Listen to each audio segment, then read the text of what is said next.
Welcome to the Locked Room. Stories from the golden age of mystery and crime detection fiction. I'm Mardell reading The Seventh Emerald by Max Pemberton.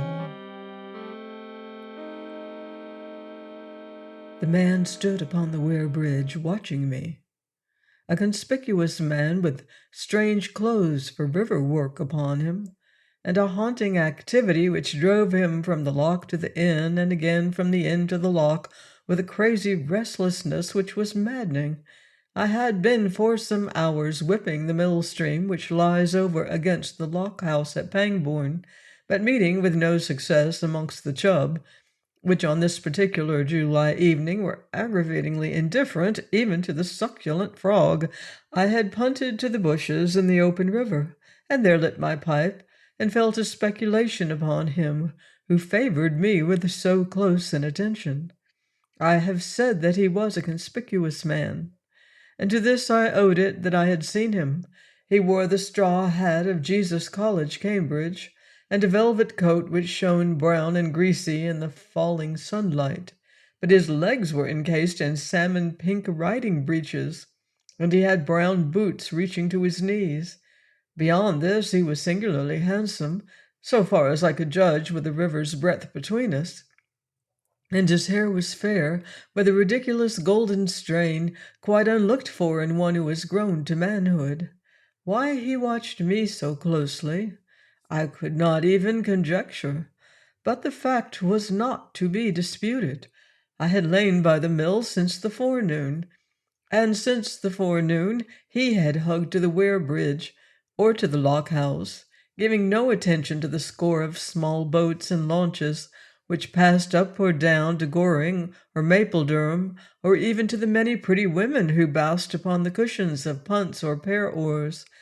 I alone was the object of his gaze, and for me he seemed to wait through the afternoon and until the twilight. Now, had the man hailed me, I should have gone shorewards at once, for my curiosity had been petted by his attentions until it waxed warm and harassing, but this he did not do, keeping his eyes upon me even when I had rested from casting and sat idling in the punt. It would have been easy, I concede, to have gone upriver toward Goring, and so to have avoided him, but this would have cut short the chance of explanation, and have left ungratified my desire to know who he was, and wherefrom came his embarrassing interest in my failure to ensnare the exasperating chub. So I sat there and turned wondering if he were honest or a rogue, an adventurer or an idler, a river man or a fop from Piccadilly.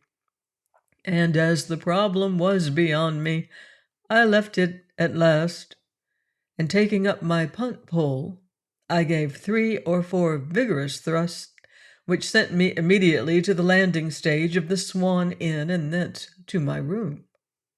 It may be urged that this was an indifferent way of dealing with the man in the velvet coat, if I wished to know more of him, but I had taken that little parlour of the inn which juts out upon the heart of the boat-house, and I could see from my open window both the panorama of the loch and that of the open reach away towards the islands. It was now close upon the hour of 7, and the most part of the river lay in cooling shadow. I could hear by no means inharmonious music floating out over the water from a girl's guitar. There were several launches waiting for the lock gates, and I recall well the face of a very remarkable woman who presently came to the landing stage in a gig, the cushions of which were of an aggressive yellow, but one which was a striking contrast to her black hair and ivory-white skin.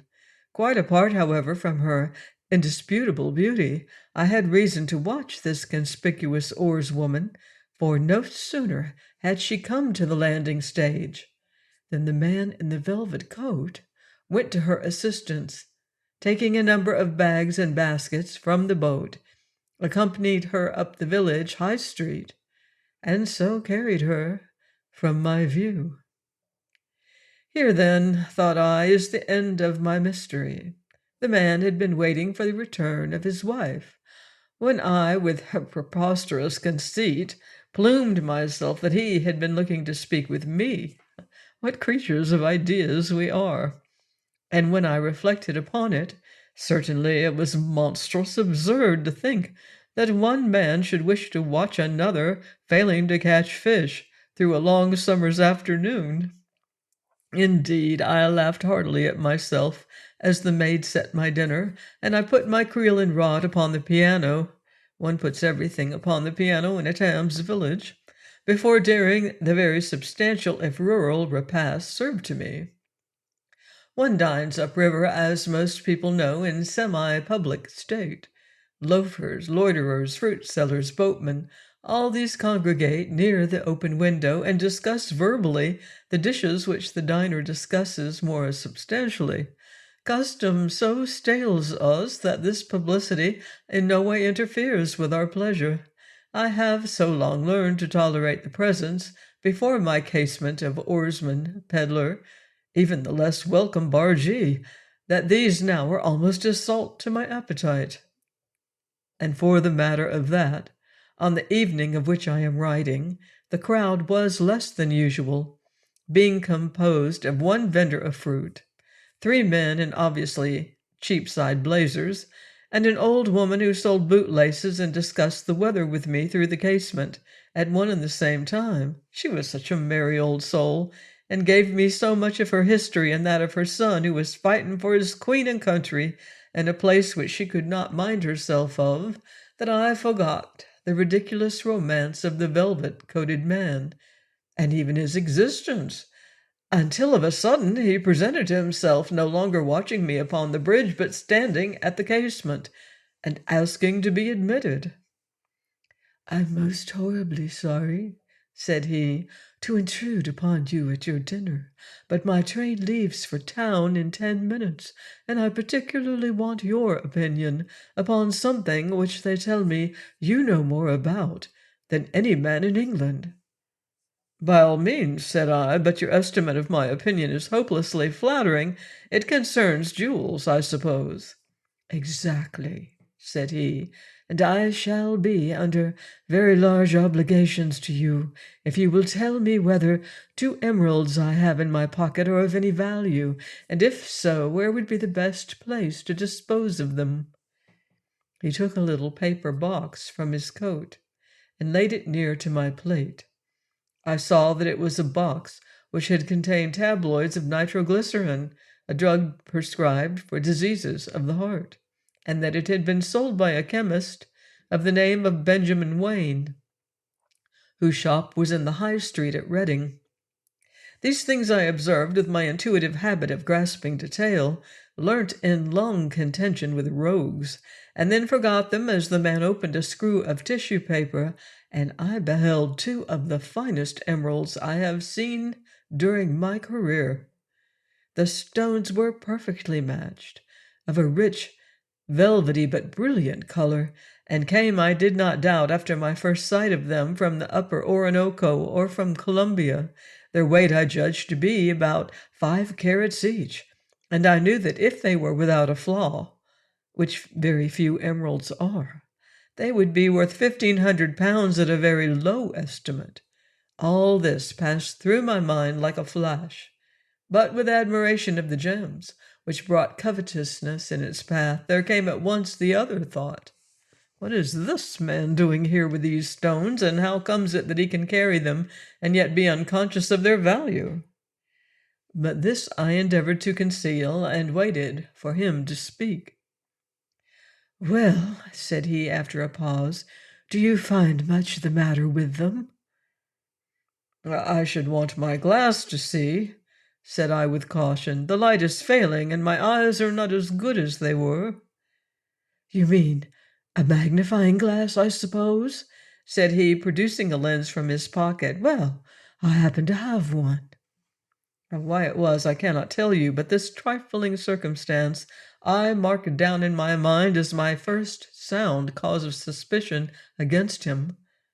Perhaps I coupled it with that spontaneous distrust which I felt when first he spoke, for the very softness of his voice was obviously assumed, and now that I saw him near to me, I did not fail to notice that the velvet coat was much worn, and the rowing club tie he wore frayed beyond respectability.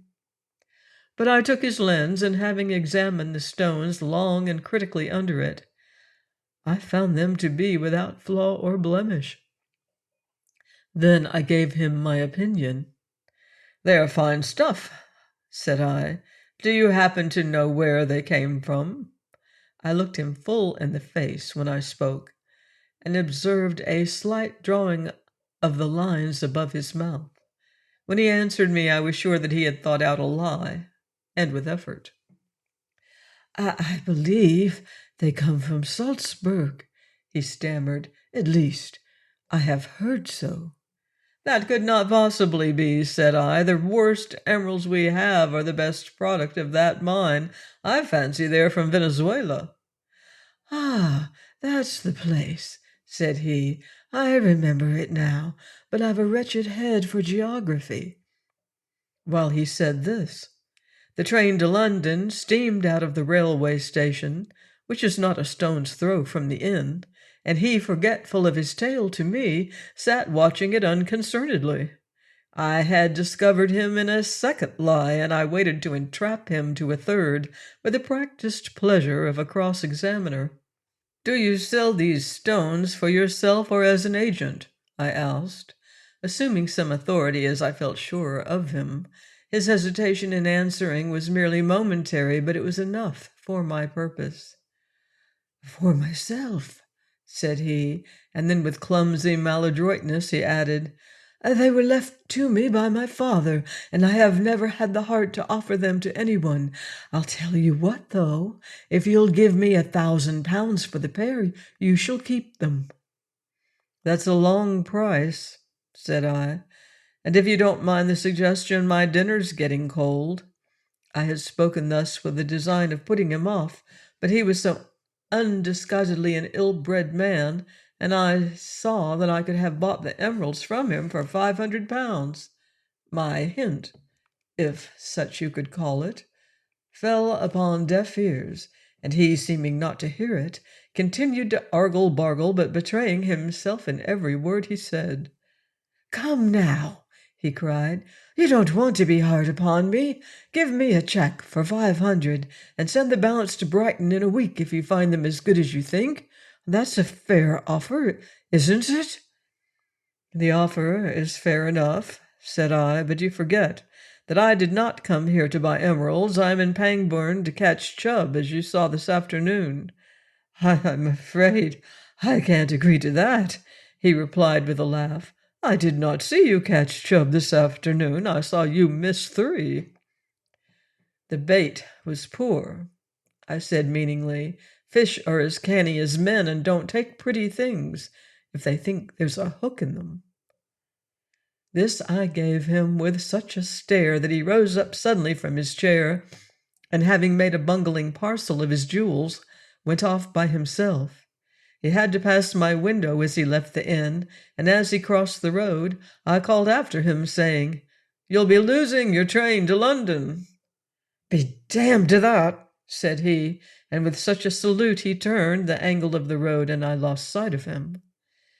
But I thought much of his emeralds through the night, both in my walk across the old wooden bridge to Whitechurch, when the river lay dark and gloomy, with the sough of the breeze in the reeds and sledge-grass, and again as I lay in the old wooden best bed of the inn, and contemplated the sampler, which bore witness to the energy of one Jane Atkins, whose work it was.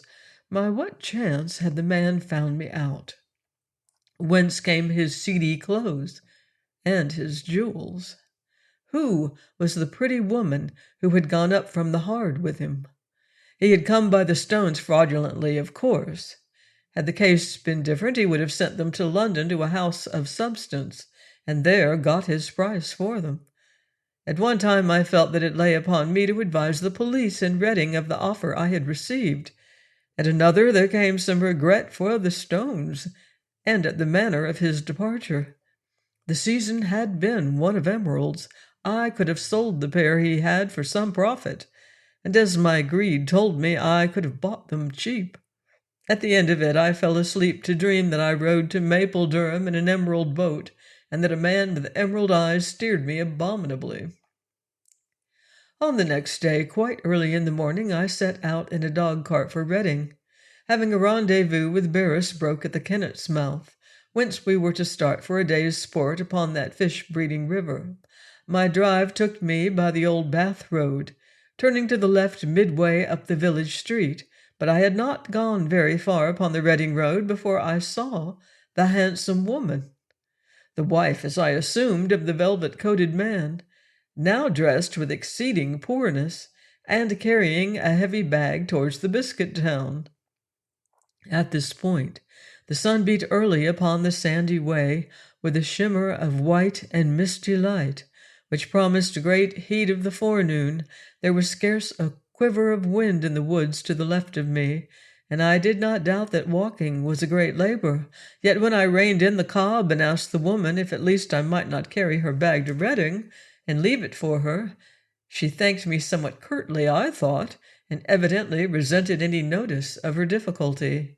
It occurred to me, as I drove on, that the man who had been with her on this previous day had really left by the last train for London, but when I came into Reading and was about to cross the High Street to reach Early, I saw the name Benjamin Wayne superscribed above a little chemist's shop, and I stopped at once. I know that a country tradesman will gossip like a fishwife, and I asked the man for some preparation which he could not possibly find in the pharmacopoeia, and so began to feel my ground. "You're well ahead of the times here," said I, looking at his showcase, which was woefully destitute of drugs.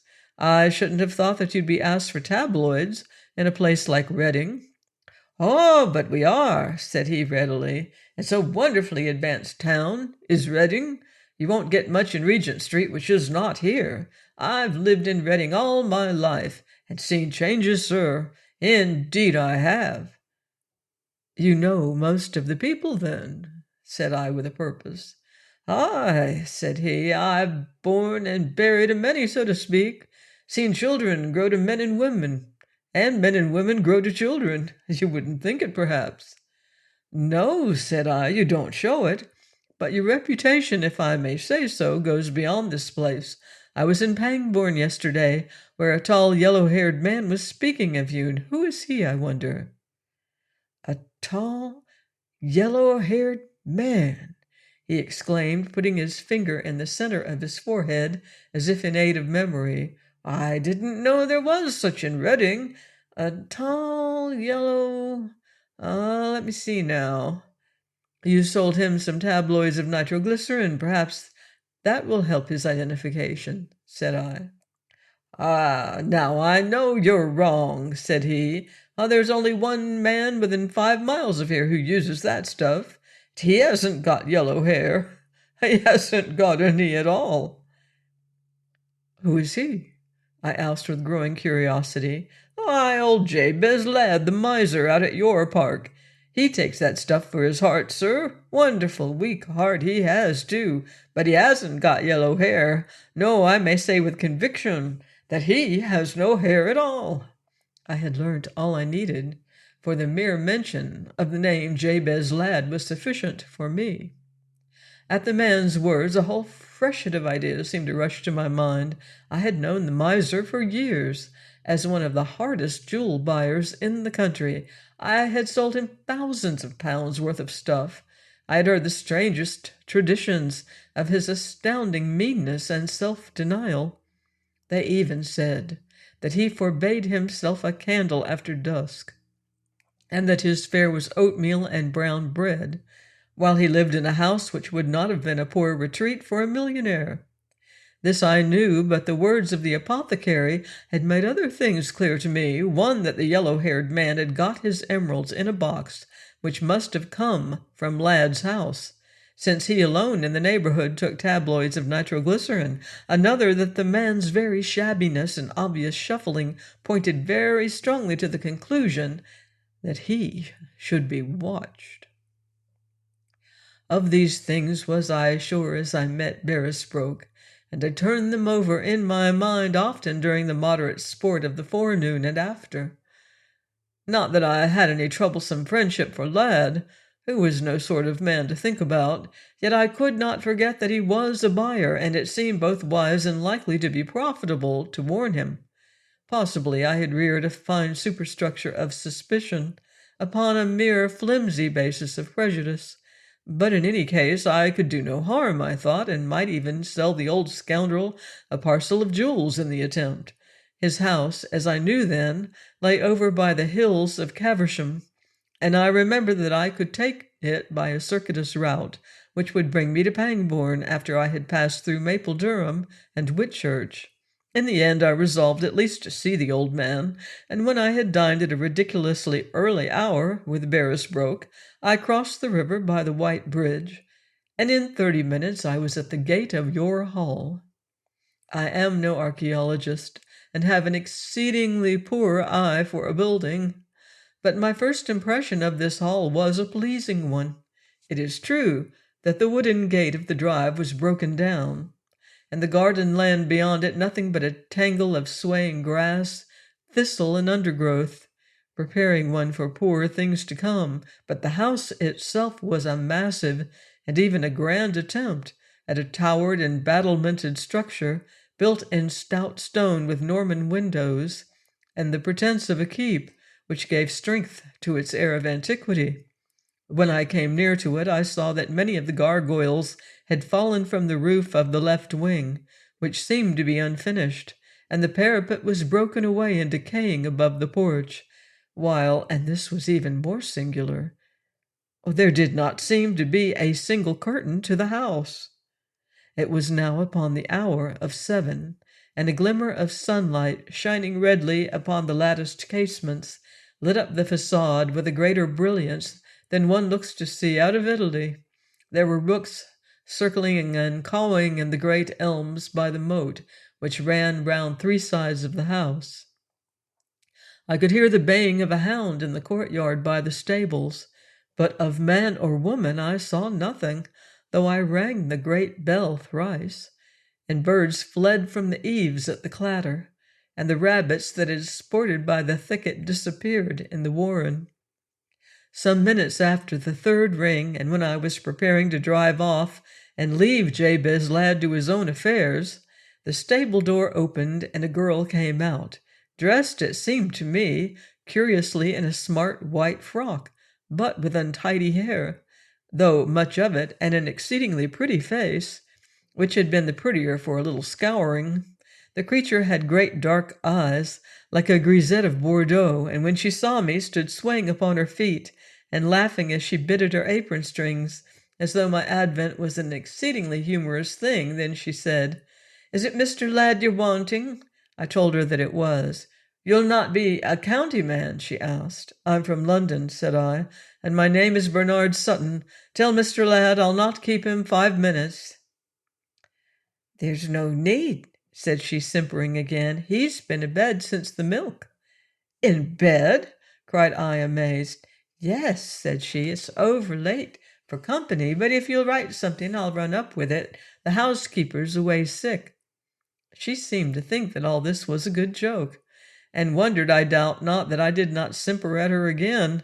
I was on the very point of whipping up the nag and leaving such a curious household, when one of the landing windows went up with a creak, and Lad himself, with a muffler round his throat, was visible. "What do you want in my grounds?" he roared. "Here, you hussy, what are you chattering for there?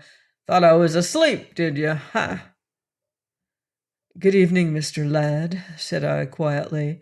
"I'm sorry, but I appear to have disturbed you. I've a word for your ear, if you'll come down."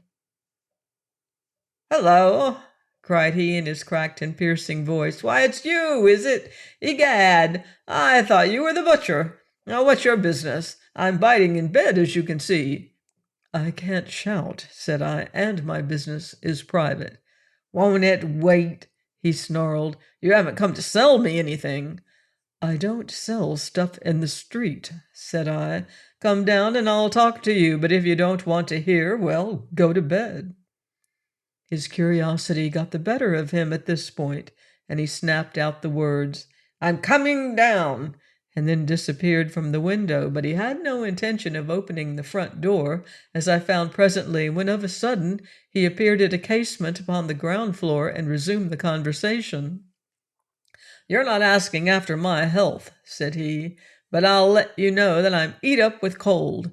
And can you have done with it straight off?" "Yes," said I, leaning over from the dog-cart to spare my voice. "Do you know a tall man with yellow hair who's got 2 emeralds to sell?"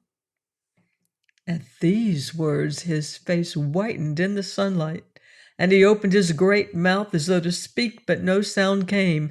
Quickly he drew a small box from his pocket, such as I had seen in the hands of the velvet-coated man, and took a tabloid from it. "I'll be about letting you in," said he, as he went to shut down the casement. But I said, "I think not. There's a drive of 5 miles to Whitchurch before me, and this horse trips." "For the love of God," cried he, suddenly putting off all self-restraint, "don't go till I've heard you. Man, my life may depend upon it." "How's that?" said I. "I'm going to tell you," said he, "and if you'll stay, we'll crack a bottle of port together." He had whetted my curiosity now, and presently I heard him nagging at the pretty girl who had first greeted me. After that he threw the stable door wide open, and dressed only, as I could see, in a loose dressing gown and a pair of carpet slippers, he led the horse to a stall that had half of the roof, crying to the maid to get her down to the house of a man he named, there to beg a feed of corn and the loan of a boy. But while he was doing it, he shivered incessantly and seemed eaten up with fear. "You appear to think that I'm putting up with you," said I, when I heard his orders. "There's no need to look after the nag. I shan't be here 10 minutes." "Not 10 minutes?" he exclaimed, still with quavering voice. "Oh, but you will, when you've heard my talk. Would you see me murdered?" I did not answer, being in the main amused at his attempts to get the horse out of the trap, and particularly to unbuckle the very stiff belly-band. The girl had gone tripping off with herself to the village, as I thought. But though at that time I had no intention of staying beyond an hour with him, I unshafted the animal myself and tethered the beast to the rickety manger, throwing my own rug across his loins. Then I followed Lad through a black and smoke-washed kitchen to a dingy apartment near the hall, and the place being shuttered, he kindled a common paraffin lamp, which might have cost a shilling, but would have been dear at 2. "I'll be getting the port," said he, casting a wistful look at me in the hope, perhaps, that I should decline his invitation to a glass. "You'll not mind refreshment after your drive?" "Thanks, you may be sure I won't," said I, and while he was gone fumbling down the passage, I saw that his dining room had once been a fine apartment, oak-panelled and spacious, and that ancestors whose Rubicon jowls spoke of 2 bottle men now seemed to survey the economy below with agony unspeakable. For the rest, there was very little in the room but depressing Victorian chairs in mahogany and a piano with a high back, such as our grandmothers played upon. When Lad came back, he had a bottle in his hand. I smiled openly when I saw that it was a pint, but he decanted it with a fine show of generosity, and pushing a glass to me, took up the matter which interested him at once. "Where did you see my nephew?" he asked, while I sipped the wine with satisfaction. "It'll have been in London, perhaps." "I saw him, if he was your nephew, at Pangbourne last night," said I. "He had a pretty woman with him and wanted to sell me 2 emeralds." "That must have been the wife he married in San Francisco," cried he, "but she has no sinecure. You didn't hear that I paid his passage abroad last spring after he robbed me of 1,000. Well, and it was emeralds he wanted to sell you." "2 of the finest I have ever seen," said I, "and matching perfectly." The import of the emeralds had evidently been lost upon him until this time, but now of a sudden he realized that he might be concerned in the business, and his agitation was renewed. "I wonder what emeralds they were," he asked, as if of himself. Then turning to me, he exclaimed, Will you come upstairs with me a minute?" He did not wait for me to answer, but led the way up the bare stone steps to a landing off which there led two long passages. And in a big and not uncomfortable bedroom, he showed me three safes, one a little one which he opened, and took therefrom a case containing 7 emeralds of a size and quality apparently similar to the 2 I had seen at Pangbourne. But when he gave them to me to examine, I saw at once that 5 of them were genuine and 2 were false. "Well," said he, after I had looked at them long and closely, "how do you like them?" "I like them well enough," said I. "At least I like 5 of them, but the other 2 are glass." At this he cried, "Oh, my God!" and clutched the stones from me with the trembling fingers of a madman. When he had seen them for himself, being judge enough to follow me in my conclusions, he began to roar out oaths and complaints most pitifully, cursing his nephew as I have never heard a man cursed before or since. In my endeavor to calm him, I asked how it could possibly be that this fellow he feared had got access to his safe. But he poured out only an incoherent tale, begging me to send for the police, then not to leave him. Then, falling to prophecy, declared that he would be murdered before the month was out. It was altogether the most moving sight I have ever seen, pointing strongly to the conclusion that the man was mad, and in fact, where his jewels were concerned, sanity was not his strong point. By and by he got sufficient reason to tell me that he had the administration of some of his nephew's property, and that in his work he had first fallen foul of a man headstrong, vindictive, by no means honest, and in some moods dangerous. Yet even knowing his relative's character and the threats he had urged against him, he could not tell how the safe was broken, or by what means the emeralds had gone. He was not even aware that the nephew was in England, and I had been the first to bring intelligence of his coming. I asked him naturally if the 2 stones represented the whole of his loss, and at that he fell off again to his raving, but took 2 keys of the larger safes from a secret drawer in the smaller, as I could see, and began to pour upon the faded bedcloth a wealth of treasure which might have bought a city. Here were rubies of infinite perfection, diamonds set in 100 shapes, ropes of pearls, boxes of opals, bracelets of every known pattern, rings scarce to be numbered, aigrettes, necklaces, in short, such a stupendous show that the dark and dingy bedroom was lighted with a wondrous light, a myriad rays flashing up from the bed, until the whole place seemed touched with a wand and changed to a chamber of 1,000 colors. Before the bed of jewels the old man stood chattering and moaning, now bathing as it were in the gems, now letting them ripple over his hands, or addressing tender endearments to them, or clutching them with nervous avidity, as though he feared even my companionship. In the midst of this strange scene, and while we were both held spellbound by the wondrous vision of wealth, a sudden exclamation drew the miser from his employment. It came from the girl who had been sent to the village, she now standing in the doorway of the bedroom and crying, "Oh, good Lord!" as she saw the glitter of the gems. But Lad turned upon her at the words, grasped her by the wrist, crying out as he had cried when he first knew that he was robbed. "You hussy!" he hissed, bending her back by the arms almost to the floor. "What do you watch me for? What do you mean by coming here? Where are the emeralds you have stolen? Tell me, wench, do you hear? Tell me, or I shall hurt you."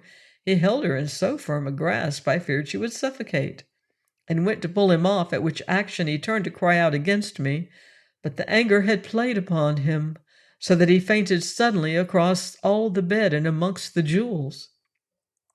The girl whom he had forced upon the floor now rose impudently and said, "Did you never see the like of him? But I'll make him pay for it." "Oh, you needn't look. He's that way often. He'll come to in a minute, but he won't find me in the house tomorrow, wages or no wages." "Do what you like," I cried to her angrily, "but don't chatter. Have you got any brandy in the house?"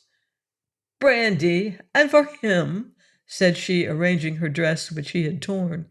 "Is it me that should be running for it? Not if I know it. Brandy! I like that." "Then leave the room," I exclaimed imperatively, and with that she went off, banging the door behind her, and I was alone with the man and his jewels. I think it was the strangest situation I have ever known. Some thousands of pounds worth of gems lay scattered upon the coverlet, upon the sheets, even upon the carpet. Lad himself lay like a figure upon a tomb, white and motionless. There was only the light of a common paraffin lamp. 3 parts of the room lay in darkness. My first thought was for the man's life, and remembering that I had a flask in my pocket, I forced brandy between his clenched teeth and laid him flat upon his back.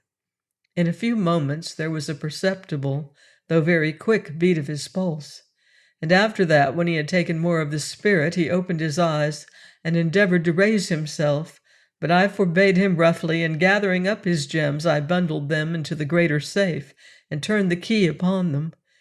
He, however, watched me with glazing eyes, scarce being able, for lack of strength, to utter a word, but he motioned for me to give him the key, and this he placed under the pillow of his bed, and fell presently into a gentle sleep, which was of good omen. I should mention that it was now full dark outside, and as I judged, about the hour of 10. I had got the man's jewels into his safe for him, and he was sleeping, but where the bewitching little hussy was I did not know, or what was the value of the old man's fears about his nephew. It was clear to me, however, that he had been robbed, probably by the immediate agency of the girl who acted as his servant, and it was equally obvious that I had no alternative but to stay by him, even if prospect of probable business in the future had not moved me to do so. An inspection of his room by the flickering light of the lamp disclosed to me a small dressing-room leading from it, this containing a sofa, and when I had quite assured myself that my patient, as I chose to regard him, slept easily, and that his pulse was no longer intermittent nor faint, I took my boots off and lay down upon the hard horsehair antiquity which was to serve me for a bed. Strange to say, in half an hour I fell into a dreamless sleep, for I was heavy with fatigue, and had walked many hours upon the Kennet's bank. But when I awoke, the room was utterly dark, and the screams of a dying man rang in my ears. In moments of emergency, one's individuality asserts itself in curious actions. I am somewhat stolid and a poor subject for panics, and I remember on this particular occasion that my first act was to draw on my boots with deliberation, and even to turn in the tags carefully before I struck a match and got a sight of the scene which I remember so well, though many months have passed since its happening.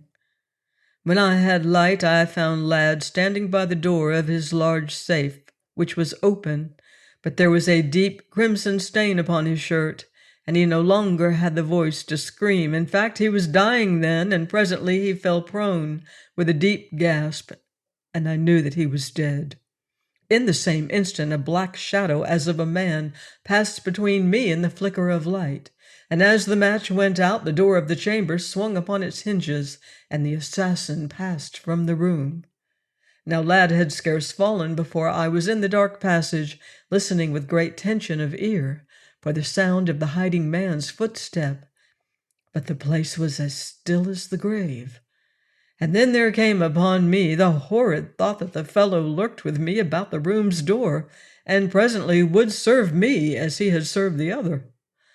Cold with fear at the possibility, I struck a match and advanced along the passage, using half a box of lucifers in the attempt. At the corner I came suddenly upon a cranny, and as the light died away, 2 gleaming eyes shot up glances to mine, and a man sprang out, flashing a blade in the air, but rushing past me and fleeing like the wind towards the southern wing, the unfinished one. So swift did he go that I saw nothing of his face, and it seemed scarce a moment before I heard a door open, and another great cry, followed by a splashing of water and utter silence. This second cry took, I think, what little nerve I had left, and while the echo of it was still in the passages, my last match went out. The place was now black with unbroken darkness. Every step that I took appeared to reach mysterious stairs and to send me staggering, but at last a sudden patch of moonlight from a corner encouraged me to go on, and I reached the spot where the man had disappeared. At that point a door creaked and banged upon its hinges, but the white light coming through it saved me from the fate of him who had gone before. It showed me at a glance that the door was built in a side of the unfinished wall of the wing, and that the man who evidently had mistaken it for the entrance to the back staircase, which I saw a few feet farther on, had crashed down 50 feet into the moat below, carrying, as I supposed, his plunder in his hands. Then I knew the meaning of the gurgling cry and the horrid thud, and terror seemed to strike me to my very marrow. How I got out of the house I do not know to this day. Thrice I made a circuit of winding corridors, only to find myself again before the room where Lad's body lay in the circle of moonlight, which the window focused upon the safe. Thrice I reached doors which seemed to give access to the yard, but led only into gloomy shuttered chambers, where curious shapes of the yellow rays came through the dusty crevices.